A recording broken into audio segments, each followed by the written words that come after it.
கடந்த ஒரு 3 நாட்களுக்கு முன்பாக அண்ணன் சீமான் அவர்கள் விஜில் அப்படின்ற ஒரு அமைப்பு நடத்தின பாரதியினுடைய வந்தே மாதரம் அப்படின்ற அந்த நிகழ்ச்சியில் கலந்துக்கிட்டு பாரதியை பற்றி நிறைய செய்திகள் சொல்லியிருந்தார். புதிதான தகவல்கள் நிறைய இருந்துச்சு. இப்போ இதில் அண்ணன் சீமான் அவர்கள் கலந்துக்கிட்டாரு அப்படின்ற ஒரே காரணத்தை வச்சுக்கிட்டு இந்த சோகால்டு இந்த பகுத்தறிவாள கும்பல், தற்குறி கும்பல் என்ன பண்ணுது அப்படின்னா, சீமான் பாத்தியில் ஆர்எஸ்எஸ் நிகழ்ச்சியில் கலந்துக்கிட்டாரு, ஆர்எஸ்எஸ்னுடைய கைகோலி, பாஜகவினுடைய பி டீம், நாங்கள் தான் காலங்காலமாக சொல்லிட்டு வந்தோமே, இப்போ பாருங்க அம்பலப்பட்டு நிற்கிறாரு, ஆர்எஸ்எஸ் மேடையில் உங்களால் எப்படி ஏற முடிஞ்சுது, விஜில்ன்றது எப்படிப்பட்ட அமைப்பு தெரியுமா அப்படின்னு வானத்துக்கும் பூமிக்கும் குதிக்கிறானுங்க. இப்போ இந்த விஜில் அப்படின்ற இந்த அமைப்பு இருக்குதுல்ல, இது எப்பேற்பட்ட ஒரு அமைப்பு அப்படின்னு எல்லாருக்குமே தெரிஞ்சது தான். என்னன்னா, இது ஆர்எஸ்எஸ்னுடைய கண்காணிப்பில் இயங்கக்கூடிய ஒரு துணை அமைப்பு தான், அதில் மாற்றுக்கிறது இல்லை. ஆனால் அந்த விஜில் அப்படின்ற இந்த அமைப்பு 1981 தொடங்கப்பட்டுச்சு, கிட்டத்தட்ட 44 ஆண்டுகள் ஆயிடுச்சு.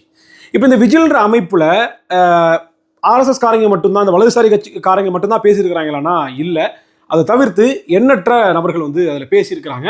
மாற்றுக்கருத்துடைய பலகையும் அந்த மேடையில் ஏற்றி இருக்கிறாங்க. இன்னும் சொல்ல போனால் கம்யூனிஸ்ட் கட்சிக்காரங்க, திராவிட கழகத்தை சேர்ந்தவங்க, காங்கிரஸை சேர்ந்தவங்க, இப்படி பல்தரப்பட்ட கருத்துக்களை கொண்டவர்களும் அந்த மேடையில் பேசியிருக்கிறாங்க. அதற்கான ஒரு எக்ஸ்க்ளூசிவ் தரவு ஆதாரம் நம்மக்கிட்ட கிடைச்சிருக்குது. அதை பற்றி தான் இந்த வீடியோவில் நம்ம பேச போகிறோம். இந்த சோகால்டு பகுத்தறிவு தற்குறி கும்பலை நாக்கப்படுங்கிற மாதிரி 4 கேள்வி கேட்க போகிறோம். இப்போ அண்ணன் சீமான் அவர்கள் அந்த விஜில் இதில் கலந்துக்கிட்டாருல்ல, இப்போ அந்த நிகழ்ச்சியில் நானுமே கலந்துக்கிட்டேன். எங்கள் ஃபாத்திமா ஃபர்ஹானா இவங்கெல்லாம் கலந்துக்கிட்டாங்க. பார்த்தீங்களா, ஒரு முஸ்லீம் பெண், ஒரு முஸ்லீமான் உங்களை எந்த இடத்துல கொண்டு போய் சீமான் நிறுத்தியிருக்கிறார் பார்த்தீங்களா. அதாவது 1 மணி நேரம் அந்த பேச்சில் பாரதி குறித்து அண்ணன் சீமான் அவர்கள் பேசின அத்தனை கருத்துக்கள், ஈவே ராமசாமியை தூக்கி போட்டு பொழந்த அந்த கருத்துக்கள், இதையெல்லாம் வைத்து தர்க்க ரீதியாக ஒரு விவாதத்துக்கு வராது இந்த கும்பல் என்ன பண்ணுது அப்படின்னா, அந்த மேடையில் ஏறிட்டார் பார்த்தீங்களா. எந்த மேடையாகவும் இருக்கட்டும்டா, அந்த மேடையிலையும் ஏறி எங்கள் கொள்கையை தானே பேசணும், கொள்கையில் ஏதாவது சமரசம் பண்ணிக்கிட்டோமா, ஆர்எஸ்எஸ்க்கு ஏதாவது கூஜா தூக்கணுமா, இல்லை கருணாநிதி சொன்ன மாதிரி ஆர்எஸ்எஸ் தீக்கா போல ஒரு சமூக இயக்கம் தான், அதற்கு மேலே இருக்கக்கூடிய இந்த தவறான பெயரை நீங்கள் நீக்கணும், இளைஞரணி தொண்டர்கள், திமுக தொண்டர்கள் நீக்கணும் அப்படின்னு சொல்லிட்டு கருணாநிதி சொன்னாரே, தீகாவோட ஒப்பிட்டாரே, அந்த மாதிரி ஏதாவது அண்ணன் சீமான் சொன்னாரா? இல்லை பிஜேபியினுடைய ஆர்எஸ்னுடைய கொள்கை திட்டங்களை எதையாவது ஏற்றுக்கிட்டாரா? அப்படி எதுவுமே இல்லையே. அப்போ என்னடான்னா, இந்த கருத்துக்களை வைத்து அண்ணன் சீமான் அவர்கள் பேசின இந்த பேச்சை வைத்து எதிர்கொள்ள முடியாத இந்த கேவலங்கட்ட இந்த ஈவேராவினுடைய பேரன்கள், இந்த தற்குறி கும்பல் என்ன பண்ணுது அப்படின்னா, அவதூறை கிளப்புது. இப்போ இந்த விஜில் இயக்கத்தில் இந்த நடத்தின இந்த கலந்துரையாடல், அதாவது இந்த நிகழ்ச்சி இருக்குதுல்ல, அந்த நிகழ்ச்சியில் அண்ணன் சீமான் அவர்கள் கலந்துக்கிட்டதுனாலேயே அண்ணன் சீமான் அவர்கள் ஆர்எஸ்எஸ் பாஜகவினுடைய பி டீம் அப்படின்னா, இந்த மேடையில் வேறு யாரெல்லாம் ஏறி இருக்கிறாங்களோ அந்த எல்லா நபர்களும் ஆர்எஸ்எஸ் பாஜகவினுடைய பி டீம் தானே. அண்ணனுக்கு பொருத்தக்கூடிய இதே இந்த நிலைப்பாட்டை எடுக்கக்கூடிய இந்த ஸ்டாண்டை திக காரங்களுக்கு எடுப்பீங்களா, கம்யூனிஸ்ட் கட்சிக்காரங்களுக்கு எடுப்பீங்களா, காங்கிரஸ் கட்சிக்காரங்களுக்கு எடுப்பீங்களா? இதில் என்ன பெரிய ஹைலைட்னா, இது வரைக்கும் வெளிவராத ஒரு செய்தி, அந்த விஜில்ன்ற இது நடக்குதுல்ல, கிட்டத்தட்ட 1981 தொடங்கப்பட்ட ஒரு இயக்கம், ஒரு 20-30 வருஷமாக நடத்திட்டு இருந்திருக்காங்க. இப்போ ஒரு 15-20 ஆண்டுகளாக அதனுடைய செயல்பாடு இல்லை, இப்போ மீண்டும் தொடங்கியிருக்கிறாங்க. இதில் 90கள் 2000லேயே என்ன பண்ணிருக்காங்க அப்படின்னா, திகாவை சேர்ந்தவர்கள், காங்கிரஸ் கட்சியை சேர்ந்தவர்கள் இதில் பங்கெடுத்து பேசியிருக்கிறாங்க. பத்திரிகையாளர் மணி அவர்கள் சொல்லும்போது கம்யூனிஸ்ட் கட்சியை சேர்ந்த இடதுசாரிகள் கூட இதை கலந்துக்கிட்டு பேசினாங்கன்னு பதிவு செய்கிறாங்க. இது போக எக்ஸ்க்ளூசிவ் தகவல் என்னன்னா, அண்ணன் சீமான் அவர்கள் கலந்து கொண்ட இந்த பாரதியார் கண்ட வந்தே மாதரம் அப்படின்ற இந்த நிகழ்ச்சியில, இதற்கு முன்பாக நிகழ்ச்சி துவங்குவதற்கு அண்ணன் சீமான் அவர்கள் பேசுவதற்கு முன்பாக ஒரு அறிமுக காணொளி போடுறாங்க. அந்த அறிமுக காணொலியை பாருங்க. நமது விஜில் அமைப்பு பற்றிய ஒரு சிறு அறிமுக காணொலி. பலதரப்பட்ட குரல்களுக்கு இடம் கொடுத்ததுதான் விஜிலின் தனித்துவம். அனைத்து கொள்கைகள், சித்தாந்தங்களை சேர்ந்த தலைவர்களையும் நமது அமைப்பு அழைத்து கருத்து பரிமாற்றங்களுக்கு வழிகோலியது. உதாரணமாக, த இந்து ஆசிரியர் திரு என் ராம், திராவிடர் கழக பேச்சாளர் திரு நன்னன் மற்றும் காங்கிரஸ் தலைவர் திரு மணிசங்கர் ஐயர் ஆகியோரும் நமது அமைப்பில் விருந்தினர்களாக பங்கேற்று சிறப்பித்துள்ளனர். இத்தகைய நிகழ்வுகள் மூலம் பிரிவினையை தவிர்த்து உரையாடலை வளர்க்க வழி செய்தோம். உரைகள், விவாதங்கள் தவிர விஜில் பல்துறை நிபுணர்களை அழைத்து கருத்தரங்குகளையும் நடத்தியது. அதாவது விஜிலினுடைய ஃபவுண்டர்ஸ் யாரு, இதுல யாரெல்லாம் கலந்துக்கிட்டு பேசியிருக்கிறாங்க, மாற்று கருத்துக்குள்ளவங்களும் இந்த மேட்டரை நாங்கள் ஏற்றிருக்கிறோம் அப்படின்னு சொல்லும்போது மிக முக்கியமாக 3 பேரை சொல்றாங்க. ஒன்று, இந்து பத்திரிகையினுடைய இந்து ராம் அவர்கள். யாரு? இன்னைக்கு திராவிட கழகம், திமுக, திக, அந்த விசிகாலாம் கொண்டாடி இருக்கிறீங்களே அந்த இந்து ராம், சரி அவரை விட்டுருங்க. 2வதாக யாரை சொல்றாங்க?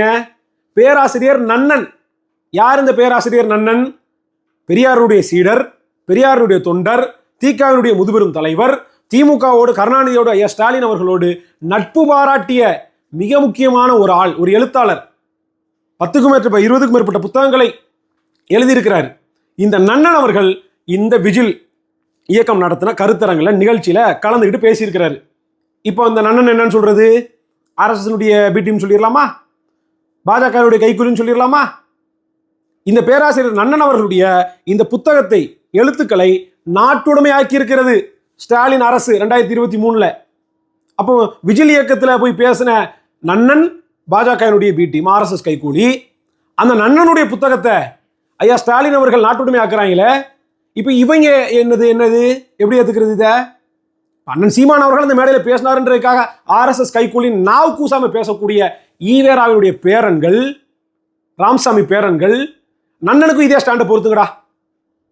அது என்ன, ஒரு கண்ணில் சுண்ணாம்பு வைக்கிறது, இன்னொரு கண்ணில் வெண்ணெயை வைக்கிறதும், ரெண்டுக்கும் ஒரே ஸ்டாண்ட் எடுங்க. அப்போ பேராசிரியர் நன்னன் பேசி இருக்கிறாருல்ல, அப்போ பேராசிரியர் நன்னன் பேசும்போது விஜில் வந்து ஆர்எஸ்எஸ்னுடைய கிளை அமைப்பு இல்லையா? ஆர்எஸ்எஸ்னுடைய ஆர்கன் இல்லையா? இந்த நூல்களை நன்னன்குடி அமைப்பு வெளியிட்டிருக்கிறது. நன்னன்குடி என்றால் அவரது குடும்பத்தினர் மட்டுமல்ல, நாம் அனைவரும் நன்னன்குடியை சார்ந்தவர்கள் தான். திராவிட முன்னேற்ற கழகத்தினுடைய பொதுக்குழு நடந்தா, செயற்குழு நடந்தா முதல் வரிசையில் வந்து உட்கார்ந்திருப்பார். முக்கியமான புத்தக வெளியீட்டு விழா என்று சொன்னா தலைவர் கலைஞர் நிகழ்ச்சியில் பங்கேற்கிறார்னா அந்த நிகழ்ச்சிக்கு வந்து கலந்து கொண்டு சிறப்பிப்பார். இப்ப பேராசிரியர் நன்னன் ஒரு பக்கம், இன்னொரு பக்கம் காங்கிரஸை சேர்ந்த மணிசங்கர் ஐயர் பேசி இருக்கிறாரு. மணிசங்கர் ஐயர் யாரு? காங்கிரசினுடைய பஞ்சாயத்து ராஜ் அமைச்சராக, மத்திய அமைச்சராக பொறுப்பு வைத்தவர்.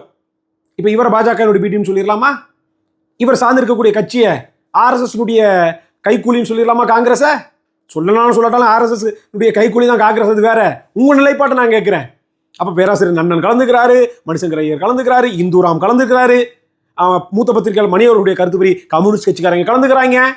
இவங்கெல்லாம் கலந்துக்கும் போது இது வந்து ஒரு பொது மேடை, பொது அமைப்பு, பொது நாகரிகம், ஒரு கலந்துரையாடல்னு ஒரு ப்ரொஆக்டிவா எடுக்கக்கூடிய இந்த கும்பல் அண்ணன் சீமான் அவர்கள் கலந்துக்கிட்டார் அப்படின்ற ஒரே காரணத்திற்காக நீங்க எப்படி அண்ணன் சீமான் அவர்கள் ஆர்எஸ்எஸ் கைக்கூலி பிஜேபி பி சொல்லலாம்? அதே மேடையில எத்தனை கருத்துக்கள் இந்த இந்துத்துவ கும்பல், வலதுசாரி கும்பல், ஆர்எஸ்எஸ் கும்பல் ஏத்துக்காத கசக்கிற கருத்துக்கள் அண்ணன் சீமான் அவர்கள் பேசினாரு. தமிழ்நாடு, மொழி உரிமை, மாநில சுயாட்சின்ற அத்தனை கருத்துக்களை பேசினார். அந்த இடத்துல பிறப்பின் அடிப்படையில பேதம் கற்பிக்கிறது யாரடா அப்படின்னு சொல்லிட்டு அங்க பேசினாரே. சாதிகள் இல்லையடி பாப்பான்னு பாரதி சொன்னதை அழுத்தி சொன்னாரே. கதற வேண்டியது அவன் சும்மா இருக்கான். இந்த கும்பல் கதறிட்டு இருக்குது. ஏன்னா அங்க ஈவேராவினுடைய டவுசரை கலத்திக்கிட்டு விட்டாரு. ஈவேரா எப்படி தமிழின வெறுப்பை, தமிழ் வெறுப்பை, தமிழர்கள் மீதான வெறுப்பை கட்டமைச்சாரு, அதே காலகட்டத்தில் தமிழர், தமிழ்நாடுன்னு எப்படி பாரதி பாடினாரு. செந்தமிழ் நாடுன்னு போதியில இன்ப தேன் வந்து பாயுது காதினிலன்னு பாரதி பாடினதை எடுத்து காமிச்சார். யாம் கண்ட மொழிகளிலே, யாம் அறிந்த மொழிகளிலே தமிழ் போல் இனிதாவது என்றும் காணோம் அப்படின்னு பாரதி பாடினதை எடுத்து பாடினாரு. இந்த பக்கம் ஈவேரா தமிழ் ஒரு முட்டா பசங்க பாச, தமிழ் சனியை விட்டு தொலை, வீட்டு வேலைக்காரிட்ட பேசுறதுக்கு ஆங்கிலம் படிச்சுக்கோ, தமிழ் ஒரு காட்டு மிரான மொழின்னு இப்படின்னு தமிழை இகழ்ந்த ஈவேராவினுடைய இதை வந்து அம்பலப்படுத்தினார். இதே இந்த கும்பலுக்கு பொறுத்துக்க முடியல. இப்ப கருத்தியல் ரீதியான விவாதத்துக்குள்ள போனோம்னா மக்கள்கிட்ட கேள்வி எழும். ஆமாடா, தமிழை இவன் வந்து இப்படி சொல்லியிருக்கான்னா பாரதி இப்படி சொல்லியிருக்காரு, இவன் தந்தை பெரியாரா உட்காந்துருக்கான், பாரதியை பாப்பான்னு சொல்லி ஓரம் கட்டிட்டான். இப்போ ரேஷனலா பொதுவா சிந்திக்க ஆரம்பிச்சிருவாங்க. இப்ப இதை மூடி மறைக்கணுன்றதுக்காக கருத்துக்குள்ள போகாம என்ன பண்றாங்க அப்படின்னா ஆர்எஸ்எஸ் மேடையில கலந்துக்கிட்டாரு. இப்ப இத்தனை பேர் ஆர்எஸ்எஸ் மேடையில கலந்துக்கிட்டாங்களடா. இப்ப பேராசிரியர் நன்னனை அவர் சார்ந்திருக்கக்கூடிய தீக்காவை, மணிசங்கர் ஐயரை அவர் சார்ந்திருக்கக்கூடிய கம்யூனிஸ்ட் கட்சியை, சாரி காங்கிரஸ் கட்சியை, காங்கிரஸ் எல்லாத்தையும் நீங்க வந்து பாஜகவுடைய பிடிஎம் சொல்லிருங்க, ஆர்எஸ்எஸ் கைக்கூலின்னு சொல்லுங்கடா.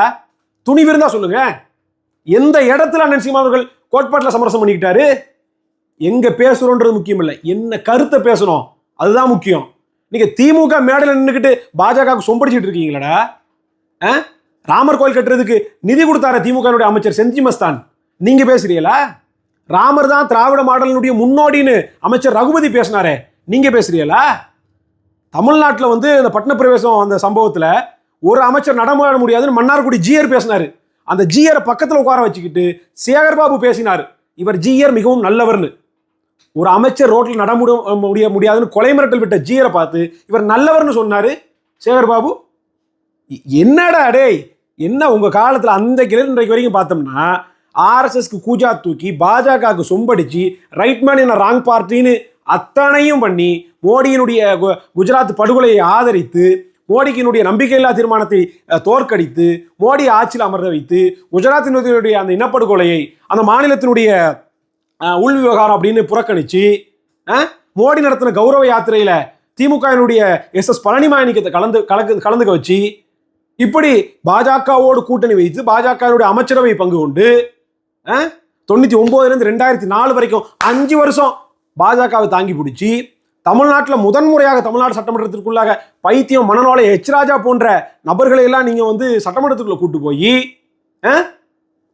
பேராசிரியர் நம்ம ஐயா மூத்த ஐயா நல்லகண்ண அவர்களை தோற்கடித்து பாஜகவுடைய சிபி ராதாகிருஷ்ணனை வெல்ல வைத்து இவ்வளவு கூத்துக்களையும் போட்ட நீங்க வெக்கம் இல்லையாடா உங்களுக்குலாம் திராவிட கழகத்தை சேர்ந்தவங்க இதை தீக்காவை சேர்ந்தவங்க இதுக்கு சொம்படிக்கக்கூடிய இந்த சோன்ஸ் இந்த கும்பல் எல்லாம் இல்லை இந்த எஸ்டிபி கட்சிக்காரன் இவெல்லாம் உருண்டுட்டு திரியிறான்.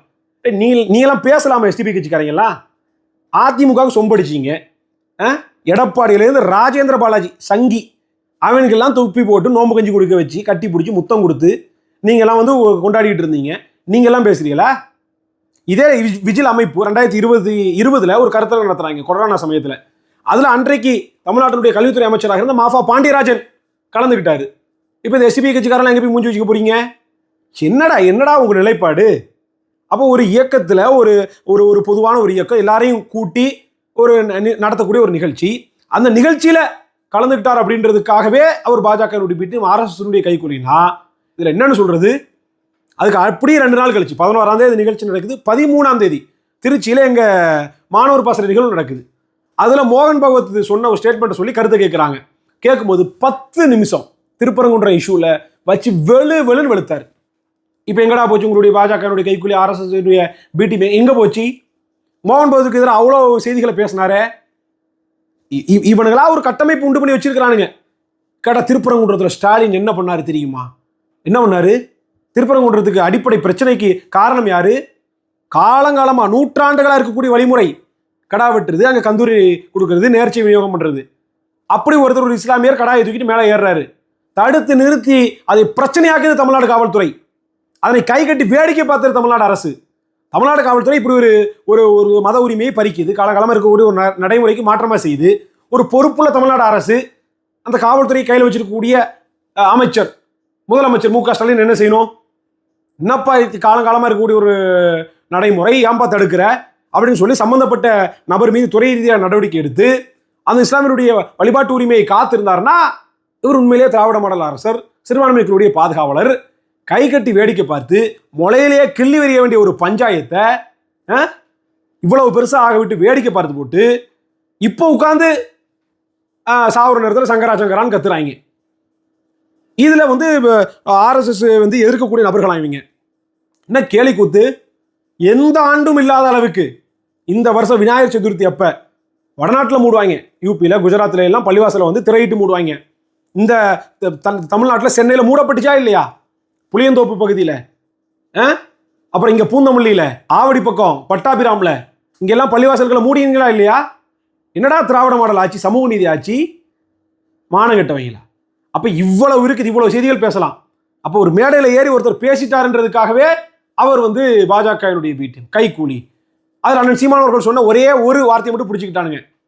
அதாவது இந்த பிராமண பூச்சாண்டி காமிச்சு இது பண்ணுறாங்க, பிராமண கடப்பாறையை எடுத்து நான் திராவிடத்தை வந்து ஒழிப்பேன் அப்படின்னு வந்து சொன்னதை பிடிச்சிக்கிட்டாங்க.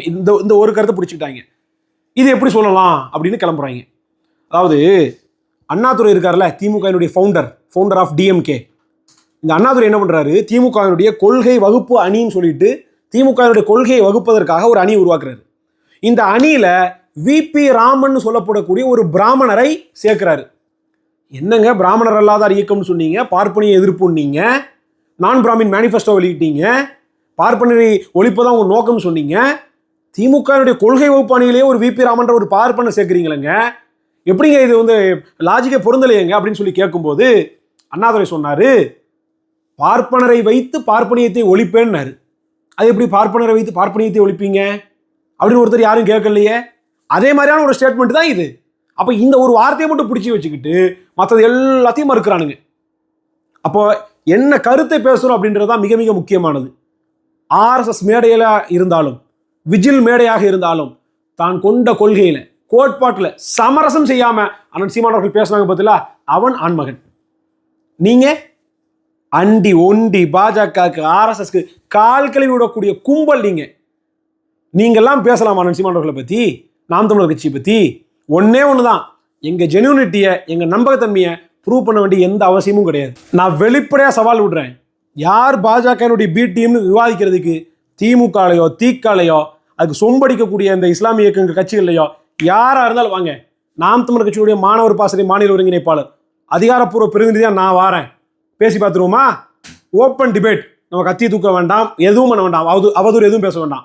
தரவுகளின் அடிப்படையில் கருத்தியலா வரலாற்று ரீதியாக விவாதிப்போம். வாதிட்டு உங்கள் கருத்தை நீங்கள் வைங்க, என் கருத்தை நான் வைக்கிறேன், பேசுவோம், பேசி பார்ப்போம். யாரை பார்த்து யார் பாஜகனுடைய பி டீம்ங்கிறது ஒன்று சொல்லுங்க. 2014 பாஜக ஆட்சிக்கு வந்துச்சு, மோடி பிரதமர் ஆனார். அன்னைக்கிலிருந்து இன்னைக்கு வரைக்கும் இந்த திருப்பரங்குன்ற ரீசெண்ட் இஷ்யூ வரைக்கும் ஒரு இடத்துல பாஜகவை ஆர்எஸ்எஸ் மோடியை ஆதரிச்சு பேசி இருக்கிறோம், ஆதரவு நிலைப்பாடு எடுத்திருக்கிறோம், ஒரு சட்டத்திட்டங்களை நாங்கள் இது பண்ணியிருக்கிறோம், இல்லை ஒரு திட்டத்துக்கு நாங்கள் எதிராக போராடாமல் இருந்திருக்கோம் அப்படின்னு ஒன்று சொல்லுங்க. ஒன்று காட்ட முடியாது. ஆனால் ஜிஎஸ்டியை ஆதரித்தது திமுக, மக்களவையில் எண்ணெயை கொடுங்கோல் ஆழ்தூக்கி சட்டத்தை ஆதரித்தது திமுக. அப்போ நீங்கள் பேசுறீங்களா? ஒன்னே ஒன்று தான் சொல்கிறேன், சின்ன வயசில் இந்த சக்திமான் பவர் ரேஞ்சர்ஸ் வந்து மாடியிலேருந்து குதிச்சா காப்பாற்றுவாங்கன்னு ஒரு மூடநம்பிக்கை இருந்துச்சு பாருங்க. அதை விட கேடுகட்ட கேவலங்கட்ட கோமாளித்தனமான ஒரு மூடநம்பிக்கை திமுக, இந்த திராவிட கட்சிகள், திராவிட இயக்கங்கள் பாஜகவுக்கு ஆர்எஸ்எஸ்க்கு எதிராக செயல்படும் அப்படின்றது அதை விட கேவலமான ஒரு மூடநம்பிக்கை.